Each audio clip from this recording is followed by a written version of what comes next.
बिस्मिल्लाहिर्रहमानिर्रहीम। अस्सलाम वालेकुम friends, how are you all. उम्मीद करती हूँ कि सब खैरियत से होंगे। Welcome to kitchen and vlogs. Winter season start हो चुके हैं, तो चलिए बनाते हैं विंटर स्पेशल अंडे का हलवा, जो कि बहुत ही मज़ेदार और दानेदार सा बन के रेडी होगा। बहुत ही मज़े की और डिफरेंट सी रेसिपी है, लाजमी से वीडियो को एंड तक देखिएगा। Before moving toward it's preparation, यहाँ पे आपसे एक चीज़ क्लियर करती चलूँगी कि अंडे के हलवे को 2 से 3 रेसिपीज़ के साथ बनाया जाता है। मोस्टली ऐसा होता है कि इसमें सेमोलिना या सूजी का इस्तेमाल नहीं किया जाता, लेकिन मैं जब भी इसको प्रिपेयर करती हूँ तो मैं इसके अंदर सूजी को लाजमी से ऐड करती हूँ, क्योंकि मुझे ऐसा लगता है कि अगर हम इसमें थोड़ी सी सेमोलिना ऐड कर दें तो इसका फ्लेवर ज़्यादा अच्छा निकलता है। अब चलते हैं हम इसकी प्रिपरेशन की तरफ। और उसके लिए सबसे पहले मैंने रूम टेम्परेचर 2 कप्स मिल्क के लिए उनको एक बोल में ऐड कर दिया, और अब मैं इसके अंदर 4 एग्स ऐड कर रही हूँ, 1 बाय 1 करके ऐड कर रही हूँ। एक चीज़ का ख्याल रखिएगा कि इस स्टेज पे आपने जो मिल्क लेना है वो रूम टेम्परेचर होना चाहिए, या ठंडा दूध इस्तेमाल कर सकते हैं। अगर आप इस स्टेज पे हॉट मिल्क का यूज़ करेंगे तो जैसे ही हम उसके अंदर एग ऐड करेंगे, एग हमारे कुक होना शुरू हो जाएंगे। एग्स को मिल्क के अंदर ऐड करने के बाद मैंने इसके अंदर 1 कप शुगर का ऐड की है। आप अकॉर्डिंग टू टेस्ट इस रेसिपी में शुगर ऐड कर सकते हैं। अगर आप कम खाना पसंद करते हैं तो कम रख लें। उसके बाद मैंने एक विस्कर की हेल्प से बहुत ही अच्छे से इसको मिक्स कर लेना है, इतना कि तमाम एग बहुत ही अच्छे से दूध के साथ मिक्स हो जाएं।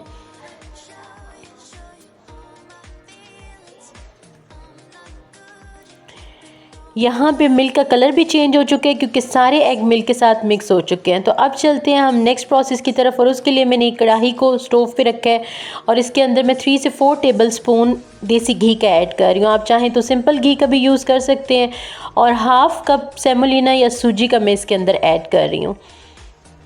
इसको मैं अच्छे से भून लूँगी, इतना कि इसकी बहुत ही खूबसूरत सी खुशबू आना शुरू हो जाए, और फ्लेम स्टेज पे आपने लो से मीडियम रखना है। If you like my recipes and also my channel, then don't forget to like, share and subscribe my channel.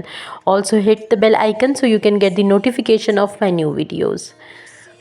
यहाँ पे अब सूजी को हमने भून लिया, ऑलमोस्ट मुझे 5 से 7 मिनट्स लगे थे। और अब जो एग और मिल्क का मिक्सचर हमने प्रिपेयर करके रखा हुआ था, वो बहुत ही आहिस्ता आहिस्ता मैं इस सूजी के अंदर ऐड कर दूँगी, और उसके बाद मीडियम फ्लेम करके इसको बहुत ही अच्छे से कुक कर लेंगे, इतना कि ये थिक हो जाए।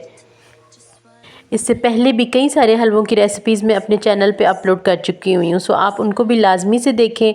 विंटर आ चुके हैं, और विंटर में इस तरह के हलवे हमारे चाय के साथ बहुत ज़्यादा कॉम्प्लीमेंट कर रहे होते हैं, और इस हलवे को आप अपनी फीस्ट में या गेस्ट आने पर भी प्रिपेयर कर सकते हैं। बहुत ही ईजी टू गो रेसिपी है, बिल्कुल भी टाइम नहीं लगता, जस्ट 15 से 20 मिनट्स में आपका मज़ेदार सा हलवा बन के रेडी हो जाता है। यहाँ पे अब थोड़ा सा भूनने में टाइम लगेगा, सो मीडियम फ्लेम के ऊपर आपने इसको भूनना है। फ्लेम बिल्कुल भी हाई नहीं होना चाहिए इस टाइम पे। ये देखें, ये आहिस्ता आहिस्ता से थिक होना शुरू हो गया है, और थोड़ी देर बाद ही ये दानेदार सा होने लग जाएगा। यहाँ पे अब मिल्क के अंदर मैंने फूड कलर को मिक्स किया और वो इसके अंदर ऐड कर दी है। अगर आपके पास लिक्विड फूड कलर अवेलेबल है तो आप उसके 3 से 4 ड्रॉप्स स्टेज पे ऐड कर सकते हैं। मेरे पास लिक्विड फूड कलर अवेलेबल नहीं था, तो मैंने सिंपल येलो फूड कलर को मिल्क के साथ मिक्स किया और इसके अंदर ऐड कर दी है, और आप देख सकते हैं कि उससे भी इसका कलर बहुत ही मज़े का आया है। अच्छा, इस स्टेज पे आपने स्पून बराबर से हिलाते रहने हैं, और स्पून बिल्कुल भी नहीं छोड़ना, क्योंकि खीर हो गई या हलवे हो गए, इस तरह की रेसिपीज़ के अंदर हमें स्पून बराबर से हिलाना चाहिए, वरना ये नीचे लगना शुरू हो जाते हैं। थोड़ी देर में इसने घी छोड़ देना और हमारा हलवा बिल्कुल डन हो जाएगा। ये देखें, आहिस्ता आहिस्ता ये पैन भी छोड़ रहा है, और जो घी हमने इसमें ऐड किया था वो सेपरेट हो रहा है। अगर इस स्टेज पे घी सेपरेट नहीं हो रहा है तो आप देसी घी के 2 से 3 चम्मच और इसमें ऐड करें, इसको थोड़ी देर कुक करें, तो आहिस्ता आहिस्ता वो घी जो है वो सेपरेट हो जाएगा। इस स्टेज पे अब हलवा बिल्कुल डन हो चुका है, तो इसको करते हैं हम डिश आउट, और आपको मैं दिखाती हूँ इसकी फाइनल लुक। और यहाँ पे जी मैंने इसको डिश आउट कर लिया था, और कुछ वॉलनट्स रखे हुए थे वो इसके ऊपर स्प्रिंकल कर दिया। ऑप्शनल है, आप एलमंड्स, पिस्ताशियो या कोई सभी ड्राई फ्रूट इस टाइम पे स्प्रिंकल कर सकते हैं।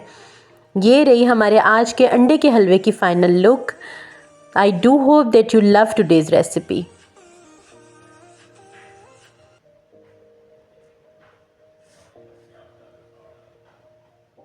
बहुत ही मज़े का बनता है और लिटिल बिट हेल्दी भी होता है एग्स की वजह से। सो लाजमी से इस रेसिपी को ट्राई कीजिएगा and also give me your feedback in the comment section. मिलूंगी आपके साथ किसी और नई वीडियो में। Till then stay happy and healthy. अल्लाह हाफिज़।